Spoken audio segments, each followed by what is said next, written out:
Hello dear students, welcome back to my channel physics SPC. Current electricity का एक question. Three registers having resistance R1, R2 and R3 are connected as shown in the given circuit. The ratio I3 upon I1 of the currents in term of resistances used in the circuit is। ये figure दे रखा है। यहाँ से current I1 चल रही है ऐसे, और इस जगह पर आके दो पार्ट में डिवाइड हुई है, I2 प्लस I3। तो जंक्शन लॉस है I1 is equal to I2 plus I3। ठीक है, ये तो फर्स्ट पॉइंट तो ही हो गया। अब देखो यहाँ पे एक पॉइंट में मान लूँ, अगर मैं P मान लेता हूँ और ये तो B पॉइंट है, ये आपका ये B, तो इसका पोटेंशियल मैं VP लेट कर लेता हूँ, इसका पोटेंशियल मैं VB लेट कर लेता हूँ। ये दोनों रेजिस्टेंस पैरेलल कॉम्बिनेशन में, तो इनका पोटेंशियल डिफरेंस सेम होगा, VP माइनस VB और VP माइनस VB। तो इन दोनों करंट का रेशियो निकाल लो आप, I2 ratio I3। Current equal to क्या होता है, potential difference upon resistance V upon R, है ना। लेकिन V यहाँ पर पोटेंशियल डिफरेंस है, और ये मैंने पोटेंशियल ऐड किए हैं कि P पॉइंट का पोटेंशियल VP और B पॉइंट का पोटेंशियल VB। तो I2 निकाल लें, तो I2 equal to potential difference upon resistance. तो इस रजिस्टर का जो पोटेंशियल डिफरेंस है वो है VP minus VB over resistance है R2 रेशियो I3। इस रेजिस्टेंस का पोटेंशियल डिफरेंस लिखें तो VP minus VB over R3। क्योंकि ये रेशियो है तो ये कट जाएगा, हो गया 1 upon R2 ratio 1 upon R3।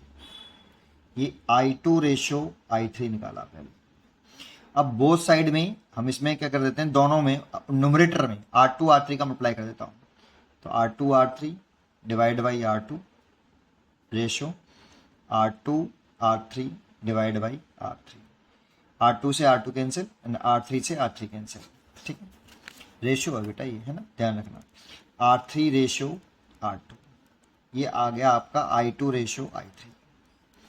अब इसमें कंपेंडेंडो एंड डिविडेंडो थ्योरम लगा रहा हूँ। वो कैसे लगाते हैं जरा मैं बताता हूँ। जैसे हम I2 लिख रहे हैं, है ना, तो I2 के सामने वाला क्या है यहाँ R3, तो R3 लिख लीजिए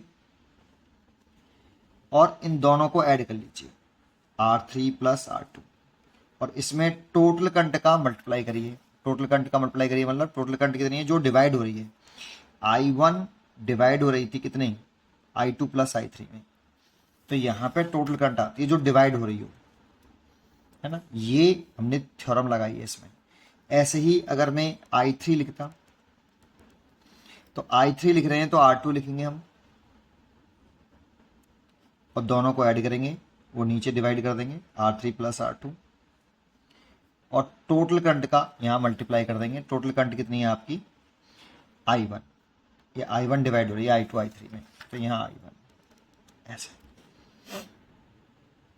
इसको हम बोलते हैं, या पूरी थ्योरम ऐसे होती है। देखो I2 लिखा हमने और दोनों करंटों को ऐड किया नीचे, I2 plus I3 equal to, यहाँ हमने R3 लिखा, दोनों रेजिस्टेंसों को ऐड किया R3 प्लस R2। अब इसकी जगह पे हम लिख सकते हैं I2 प्लस I3 की जगह पे I1, तो I2 over I1 equal to R3 over R3 plus R2। इसके से मल्टीप्लाई कर लो, तो I2 is equal to R3 over R3 plus R2 into I1। ये इस थ्योरम को बोलते हैं कंपेंडेंडो एंड डिविडेंडो थ्योरम। तो इस थ्योरम से आप ये निकाल सकते हो, डायरेक्टली आपको ये लिखना आना चाहिए। तो देखो यहाँ से हम I3 निकाल सकते हैं, I3 अपॉन I1 निकाल सकते हैं, ये हमारा आंसर है। I3 अपॉन I1 नीचे ले आओ, R2 upon R3 plus R2, ये देखो यही हमसे पूछ रहा है, I3 अपॉन I1 की वैल्यू पूछ रहा है। तो आंसर हो गया R2 upon R3 plus R2, R2 ऊपर आ रहा है, तो ये इसका चॉइस हो गई सी। पढ़ते रहिए और खुश रहिए।